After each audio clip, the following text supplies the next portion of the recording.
All right. Welcome back to another episode of my movie review series, episode 135. Now, last week I said I was going to come back and do a review on a movie that I may not know who I'm talking to. Take these glasses off. You could be a regular person. Put them back on. From Alpha High Face, that's what we got. Yeah, man, they live. They live, we sleep. They Live, 1988, starring the late, great Roddy Piper. Yeah! Keith David, Meg Foster, just name a few. Directed by John Carpenter, written by John Carpenter as Frank Armitage. Uh, and of course, the score done by John Carpenter and Alan Allworth. So yeah, I tell you, man, this movie, wow. That's all I gotta say on it. I mean, well done, well crafted. The concept, you know, not only that it was perfect for back in 1988, but here in 30 years later, here 2018, it still holds up. I mean, we're still surrounded by consumerism and advertisement, consumerism, everything. Everybody wants to be rich, and people will sell out just to do so. I mean, you'll buy into the ads. You do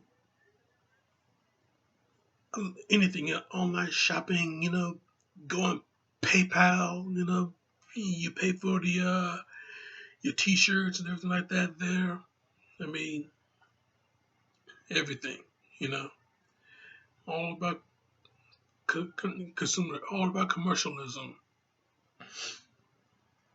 But yeah, man, I tell you, this movie, yeah, it does rings true. I mean, yeah, yeah, about this, it's about this guy, this drifter, man with an unknown name. We'll call him Nada. But yeah, this guy, yeah, he comes into town, drifts into town, a certain town, and he just stumbles on to something very, very mysterious.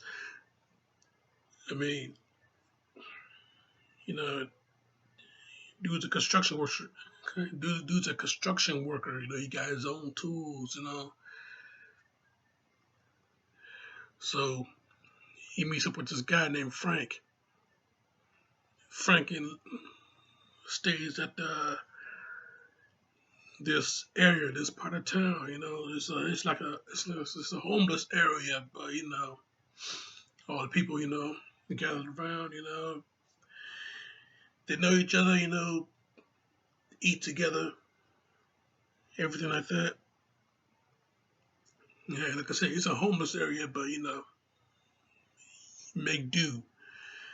But yeah, right across the street from that area is a church, an abandoned church.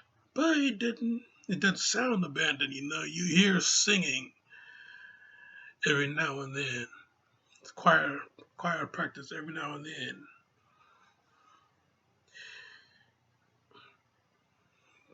But here's the strange part. The TV Everybody watches TV. They watches this one particular channel. Cable 54.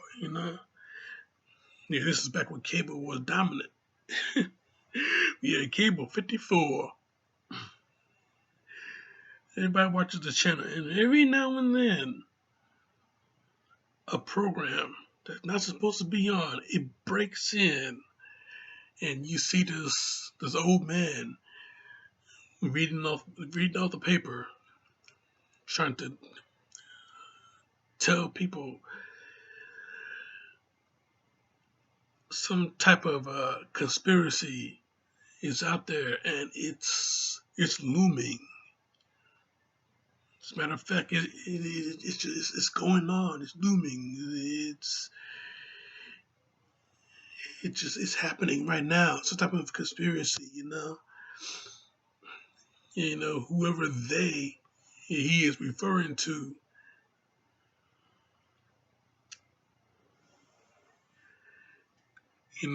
Anybody that watches this thing long enough, you start to get some headaches here.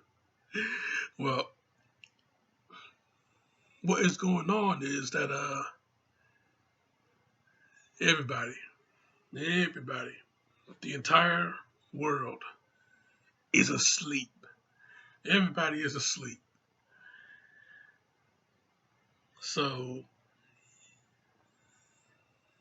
when we got this guy who is already awakened, he breaks into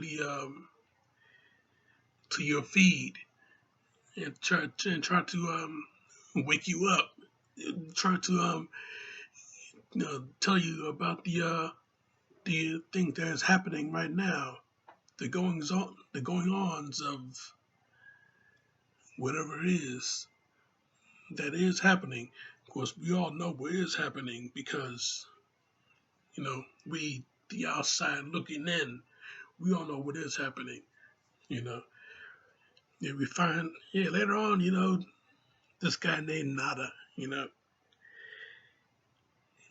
he's real suspicious about the church. So he goes in there, he checks out the inside, and he sees that a whole bunch of cardboard boxes, a lab set up. There's no singing at all. It's just a tape recording. So whatever this conspiracy is going on, its origin, whatever this conspiracy that is being spoke of, its origin is happening inside that church. So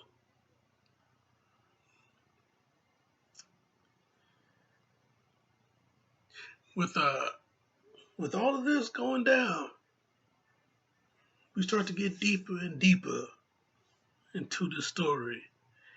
And then we find out that a police raid is happening, and everybody in the entire group scatters. Nada, he's scoping out the church with his binoculars. He's seeing a lot of suspicious stuff going down. A lot of people that stays at the area, they're working over at the church. Loading cardboard boxes into the cars and everything like that. Speeding away. So whatever's happening, the church is a part of it. But then, but not before, the police raid happened, he looks up and he sees the police helicopter, and next thing you know, a huge riot cops coming in, helmet, the black shield is completely blurred out, so you cannot see nobody's faces. That's a real good touch on it. But yeah, I tell you, everybody coming in, guns toed, cannot see anybody's faces, and everybody is raided. The entire area is raided. you know, firing flares and rounding people up. Some of them got away, some of them didn't. Yeah, they're jumping in the old man in the video, you know. He didn't get away. A street preacher also preaching the conspiracy. He didn't get away. Nada and Frank did get away, but the next day, we see that you know, Nada he goes back into the church, and he finds that like a secret, it's like a secret passage, a secret door, you know, that he ran into once before. He finds that the secret door, you know, kicks that sucker in, takes one of those cardboard boxes, dips out, only to find inside is one of these things, Now, why would a box have a bunch of sunglasses and no labels on them? So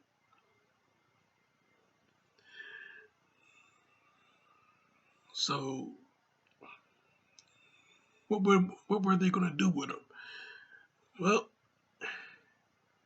he takes one of these things and he goes out into the city, puts it on,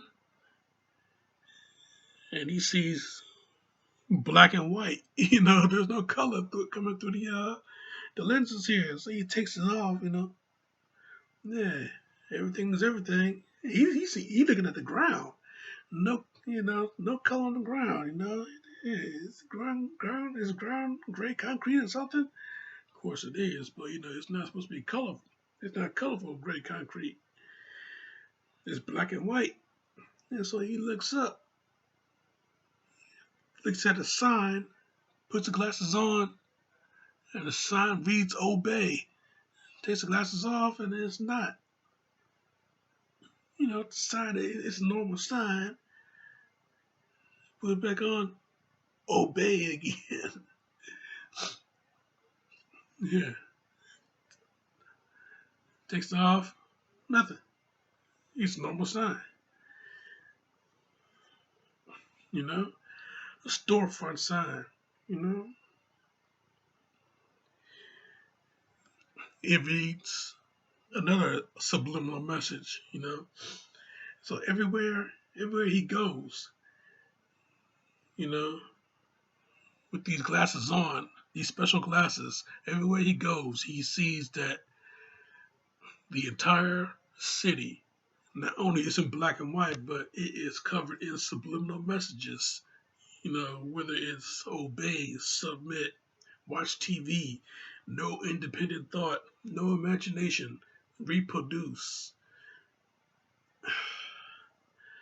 Um, Whatever it is that they are trying to tell you, that is what you are doing. I mean, you are going through life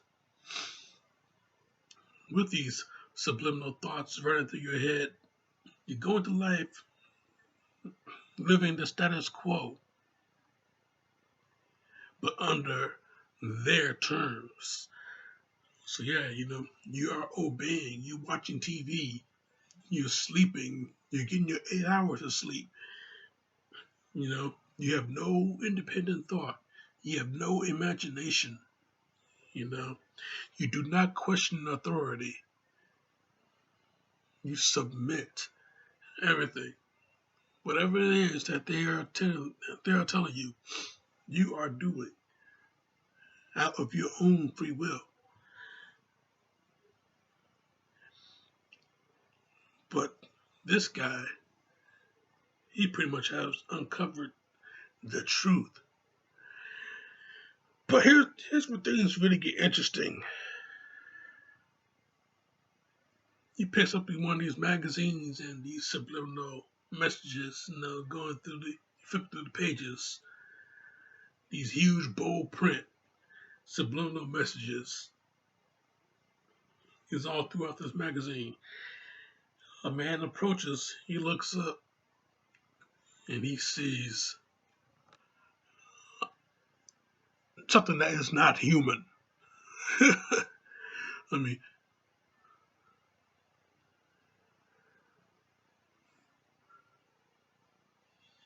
the thing, the ghoul asks him, what's your problem? Yeah, he sees this thing, and he takes off his glasses, and he just sees an old man standing there. I said, what's your problem? Yeah, so he puts it back on. He goes, and the ghoul is going up to the cashier. The cashier is human, but this is not right at all. I mean, yeah, he takes his glasses off. He sees the old man there. He puts it back on. And he sees the ugly ass ghoul.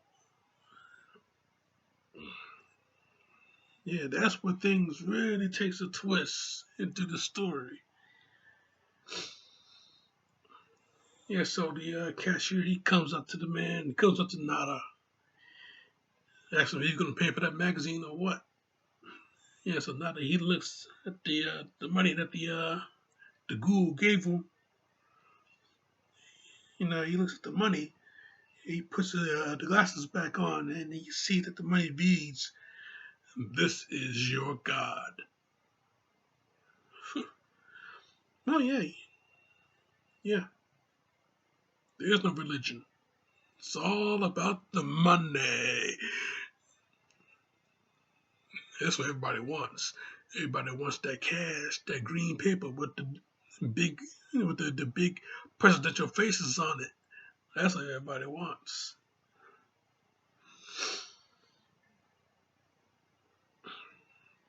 Yeah, they want that shit. They live for it. It's their God. It's their religion. But yeah, the cashier asked him, yeah, he didn't want no hassle today, so he had to pay for it to put it back. So yeah, now that he put the magazine back, and he goes around, he goes back, walking through town, and he sees not only these signs, he sees not only this spinning satellite dish reading off, sounding off the word sleep.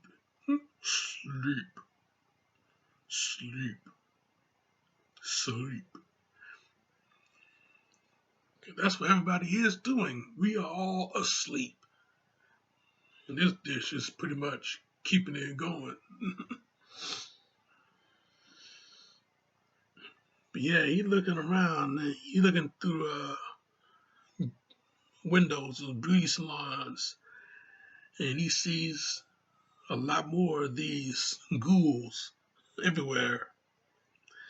Yeah, so he walks into the grocery store, and he has an encounter with one of them,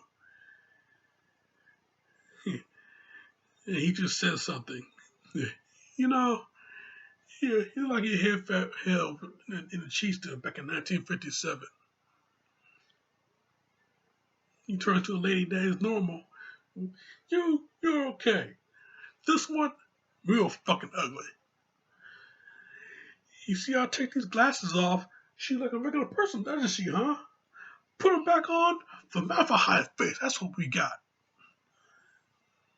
Yeah, the cashier out there at the store. He must be a ghoul too. Yeah, yeah, that's enough out of you. You get out, I'll call the cops. Call the cops. Huh? You know what you need? You need a Brazilian plastic surgeons. That's what you need. But then, here's where things start to get deeper. The old lady that's a ghoul, she talks through her watch. I got one that can see. Next thing you know, every single ghoul in that place. You don't see no more humans. You see every single ghoul in that place. They're all talking through their watch, looking at him, approaching him slowly. Yeah, so he looking around, and you see what the hell is going on here, and you see one guy, one ghoul, yeah, Caucasian male, doesn't appear armed, wearing sunglasses. I don't like this one bit. Not one bit.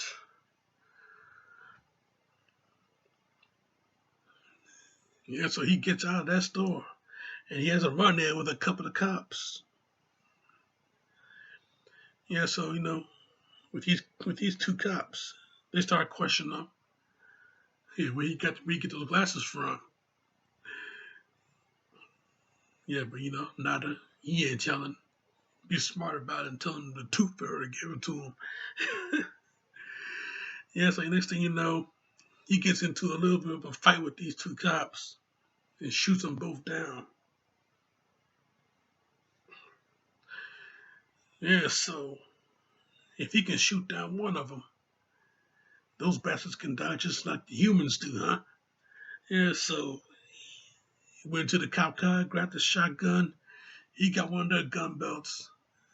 And he's going on a little bit of a killing spree. He's now starting a one-man war against all of these ghouls. Yeah, so here we go. Here's where things really start to get interesting. So he goes into a bank. To us, he looked like a guy that's about to rob a bank, right? But nah, man. He have come here to chew bubblegum and kick ass. And he's all out of bubblegum. Yeah, so this thing, blasting down everybody with the shotgun. Every single ghoul that's in there, man, that male and female ghoul, blasting everybody, blasting them all down. You know, yeah, one is at the corner talking to his watch. Yeah, near the entrance. That's a shotgun. White male, 30s, blonde hair, wearing sunglasses. And then he disappears.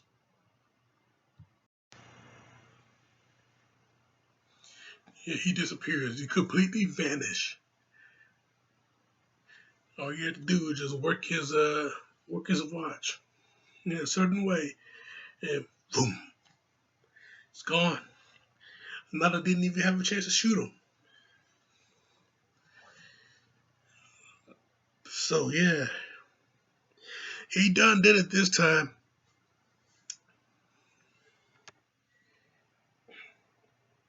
Stumbled onto something,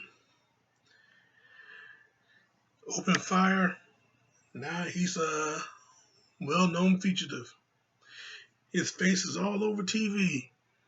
If you've seen this man, contact your local authorities.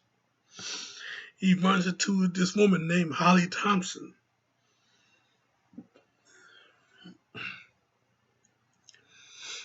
Takes her hostage. Now, Holly Thompson, she's a normal looking chick. Played by Meg Foster, young Meg Foster at that time, with those eyes. Woo, I tell you. But yeah, Holly Thompson, he takes her hostage, but, he do her no harm. He just tells her, "Yeah, look, lady, we're in trouble. The whole world's in trouble. They're all around us. We'll never know it. You only see them with these special glasses. I swear they're being controlled by these things. I don't know what they are or where they came from, but we gotta stop them." Yeah, yeah. So, even though she don't believe him, he tried to convince her of it. Here, just listen to what I'm saying to you. Okay, you're fighting the forces of evil, and none of us can see without sunglasses. Take a look. Yeah, she don't look with sunglasses though. Yeah, she don't. Yeah, she don't see what he sees. She never see it anyway. Yeah, so she chose not to look through the sunglasses. So yeah, you have it your way. Yeah, so they get a little bit acquainted. Yeah, he asks her, her name. He asks her what she do. Yeah, she's the assistant program director of Cable 54, the TV station. It's in some kind of TV signal, you know. Yes, it's in some kind of signal TV sets. Next thing you know, yeah, she do a nice little spin around, back fist maneuver, hit him in the back of the head with a champagne bottle, and pushes his ass out of the window. Now, yeah, he is high up. They were high up too. I mean, yeah, it looked like she was living on one of those house on the hills. 'Cause, yeah, he was high up. So yeah, when she pushes him out that window, he went down a long ass cliff. But yeah, he had a nice little free fall, so he didn't have a big roll, but he had a big drop though. Yeah, so he had a big drop right down that cliff, boy. I tell you, rolling down the hill a little bit. Now this guy, nada, this unnamed drifter, this man with no name, boy. I tell you, this is one tough dude. I mean, he gonna take a huge fall, huge drop off a huge cliff after being knocked through a window. And next thing you know, he gonna take on another rough, tough dude named M. Frank. Yeah, boy. But I'll get to that very shortly. But I tell you though, man, this movie though, it's just a very interesting picture. Very interesting picture. So, yeah, yeah, Holly, yeah, she calling the cops, telling them that she's all right, giving them her address. Yeah, he gets up. Don't know how, but he gets up. He's one tough dude, boy. He gets up, stumbles away. He loses the sunglasses in Holly's house.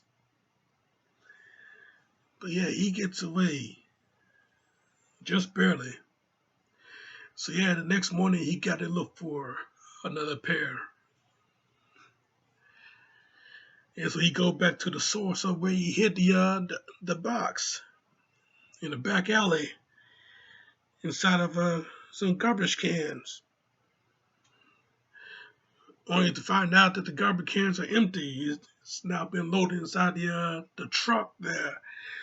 And so he sneaks into the garbage truck, look for the box, and takes a nice little ride outside of the truck. Oh no!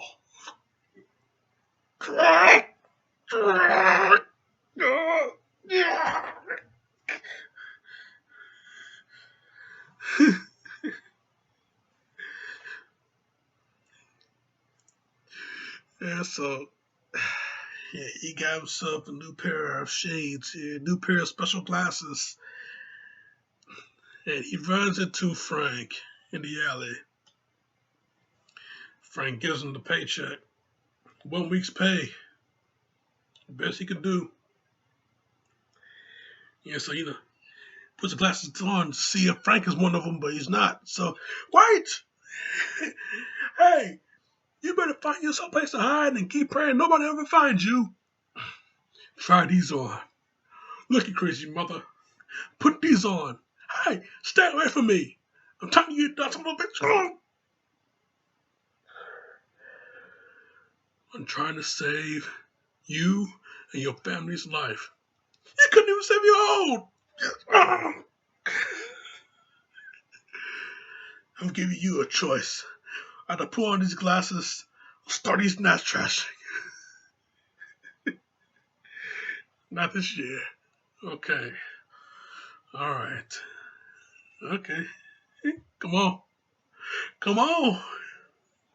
Yeah, next thing you know, they both just go at it tooth and nail. Okay. Yeah, it's trading punches. You know, and this, don't forget, this is Roddy Piper we're dealing with. So if you want to see a little bit of wrestling going on here too, yeah, gut wrench, suplex, everything. So yeah, these two guys, yeah, they just went at it for 6 long minutes. The longest street fight you ever see in any film, and it was real, it was raw, and it was dirty. Yeah, I tell you, it was. And the fight was pointless too. I mean, you just had a long fight, you know. Yeah, when it was all over. Look, look, I'm everywhere. A whole army. You ain't the first son of a bitch to wake up out of that dream. Yeah, look up, you see a monitoring ship go by. Yeah, so take him over to the wall. Get out the way of the sight of that aerial ship there. Brother, life's a bitch. She's back in heat. Yeah, so Frank he joins. Frank joins Nada in the in this little anti-alien crusade. They both gone into hiding. Sunglasses in tow.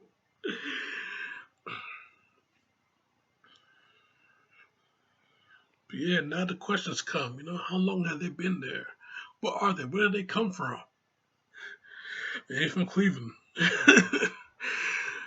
I tell you, yeah,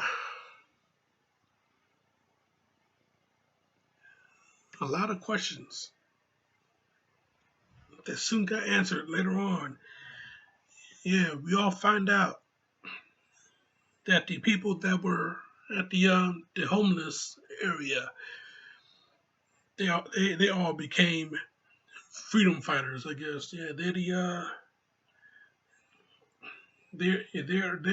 are the anti-alien activists, each and every single one of them. Well, not each and every single one of them, but we'll get to that a little bit sooner. But yeah, we're meeting tonight. Be at this dress at 11 o'clock. Rody's wake-up call. We're going to phone it in.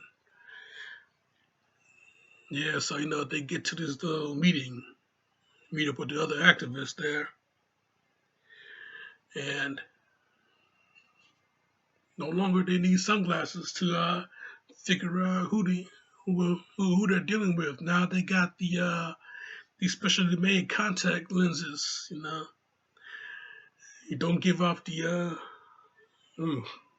painful headaches when you wear those sunglasses too long. Start to feel like a knife turning your skull.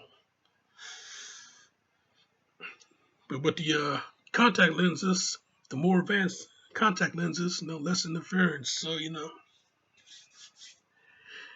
pop those suckers in, and you can see everything without. Ooh. Yeah, so they learned about these things. Yeah, they're free enterprises. They got to just another developing planet. They're a third world. Yeah, we could be pets, we could be food, but we really are is livestock. Yeah, they go from planet to planet, taking up all their resources, destroy their environment, taking up all the resources, and then move on. And that's their mission. That's their best interest. And while they're doing that, they put all the humans to sleep and have them live the status quo. Marry and reproduce, obey, submit, watch TV, sleep 8 hours, everything. So, but we think that the aliens, they're going to have their day. The aliens break into the meeting and they shoot up everybody. Oh, didn't you fire cops again? I tell you, somebody must have tipped them off.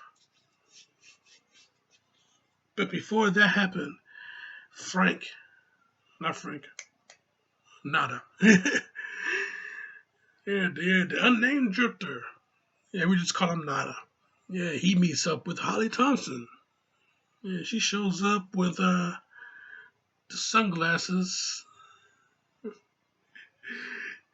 apologizes to Nada, and joins up with the guys. And then they all get hit with the police raid. But yeah, I tell you, man, just when you thought things was about to get better, everything got a whole lot worse. Everybody got taken out. The entire group, the entire activist group, everybody got taken out. Frank, Nada, Ali, they all got out of there. Frank and Nada, they shot their way out of there. Next thing you know, they had one of the expensive watches that turned out to be two-way radios that turned out to be a teleporter. Frank had one of those. Gotta get that thing working. They can listen in. But you tamper with it too much, suck a malfunction. Now you got a nice little hole in the ground. So Frank and Nada, they jumped in there, and now they're inside the underground command center. These ghouls underground command center. Yeah, so they're trying to find a way out of that whole joint. So all the commandos that's in black and white camouflage, one of them gets word that Operation Steel Fist was a success. They eliminated the terrorists. Okay, we wiped them out. Yeah. So Frank and Nada, they go and they stumble upon this banquet. Be inconspicuous, hiding their guns. They walk in and they walk into this banquet and they see everybody, human and ghoul. Yeah, because they learn that people have joined up with them. Most of them just sell out right away. And all of a sudden they get promoted. Their bank accounts get bigger. They start buying new houses and cars, living the perfect life. And you see the majority of them sitting in that banquet, mingling with the ghouls. And the speaker of the banquet. He just received word that their forces have won a major victory.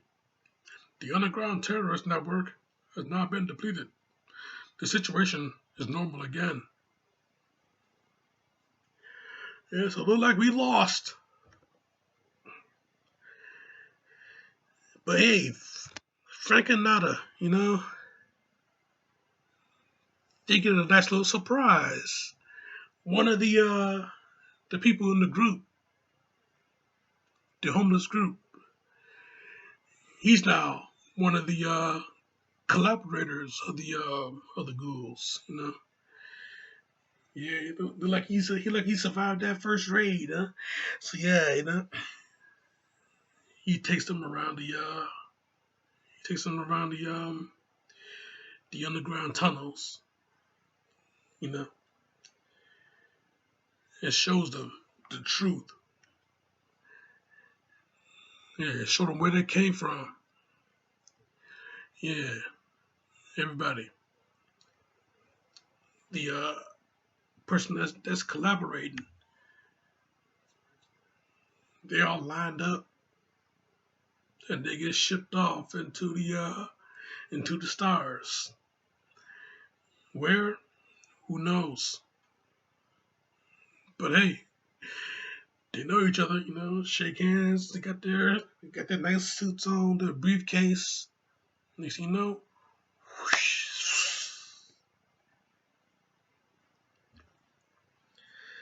So, yeah, boys, let me tell you, they got their act together. Believe you me.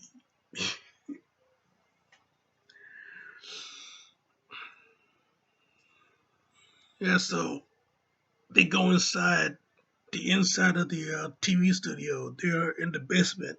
They're in the basement of Cable 54.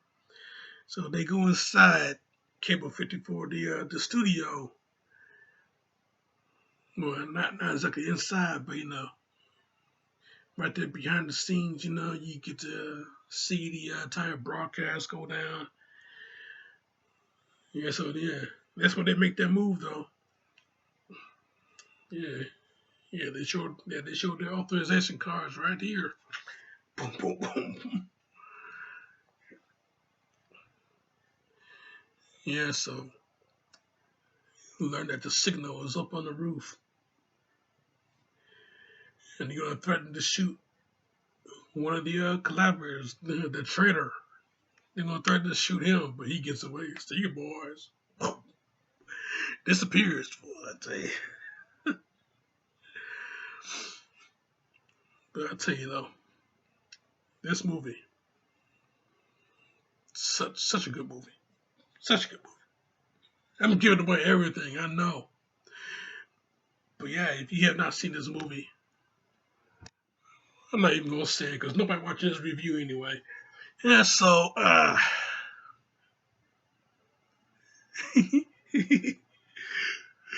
yeah, so Frank and Nada, they fight their way through the building and get up to the roof. Not before they run into Holly one last time. Yeah, so she joins up with them, only to show that she's one of the collaborators. She shoots Frank in the head, and then joins Nada on the roof when he's about to destroy the signal. Yeah, he's trying to destroy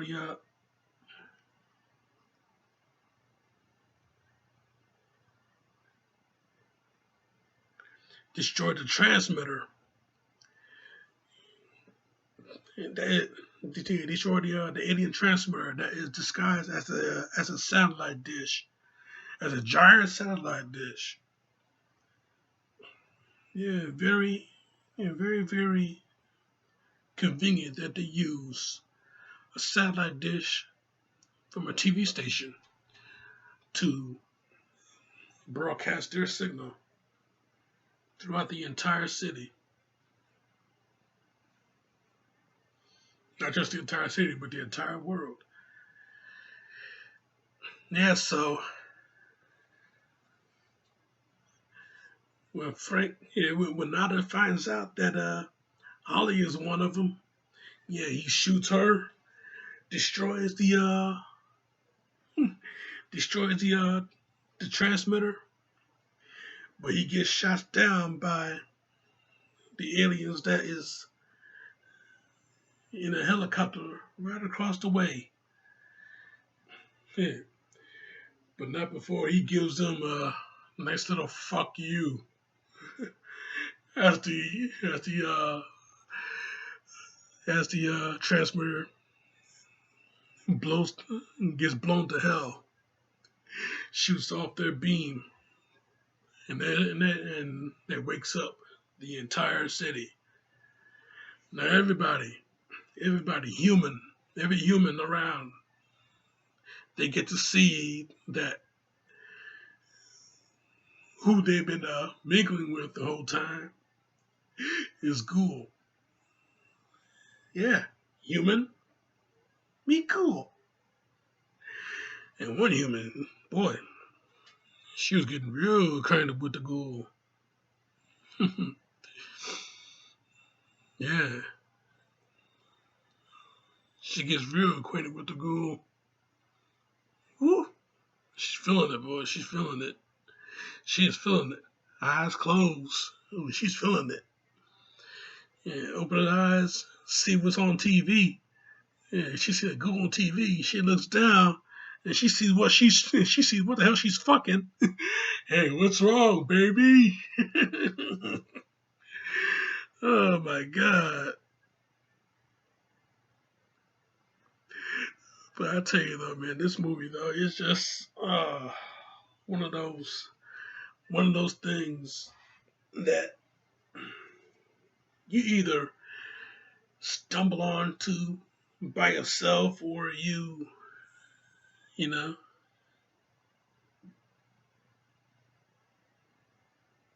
you just choose to tune in on. I mean, with Roddy Piper. If you know any wrestling fan that saw this movie, you watched it for Roddy Piper, but then you became a fan of it yourself.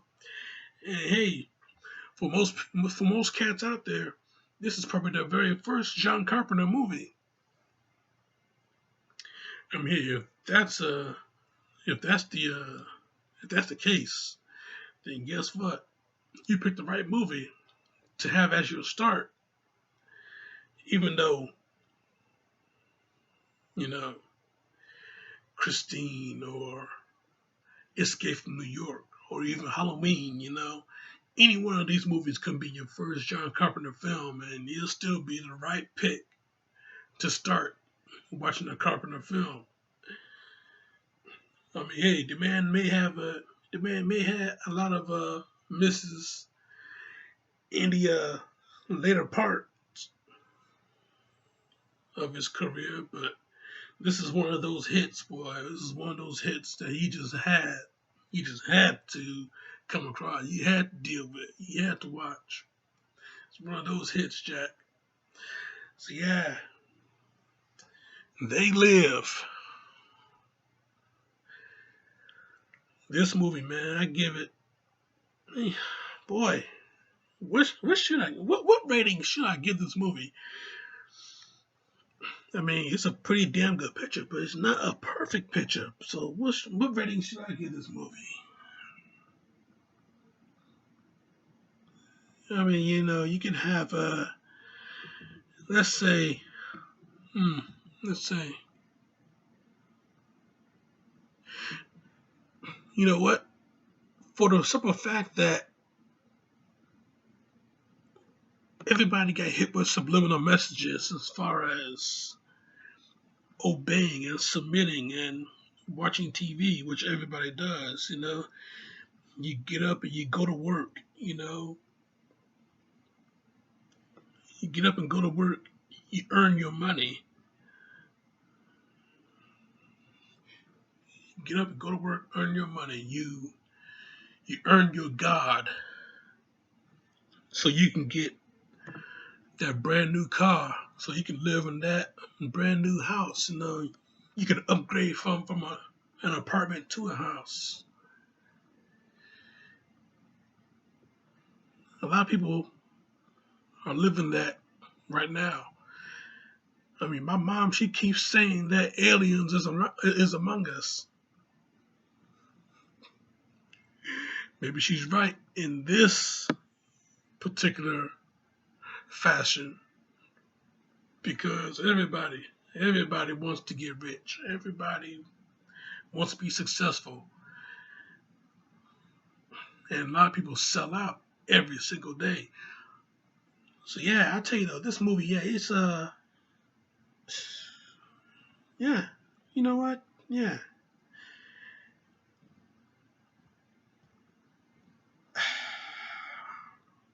4.5 out of 5. I just had to give that little nudge at the border. I just had to give that little nudge at the border. So yeah, I can't say a 4 out of 5. I can't say a perfect 5 out of 5. But that little nudge at the border of 4.5 out of 5. That's my review, Jack. And I'm sticking to it. Now, next week. Next week, man, it's going to be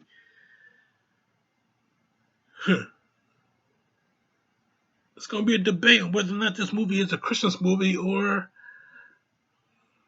whether or not this movie is going to be it's going to be a debate on whether or not this movie is a Christmas movie. Yeah, so we know, we got this cop from New York. He's invited to a Christmas party in L.A. by mistake. Who knew he'll run into a huge terrorist act in a huge skyscraper? So yeah, that's what we got going. And it's pre-taped too, so check out my other shit right here. Subscribe to me right here. But in the meantime, in between time, Jack, you watch out for who you're messing with out there. But this show right here is all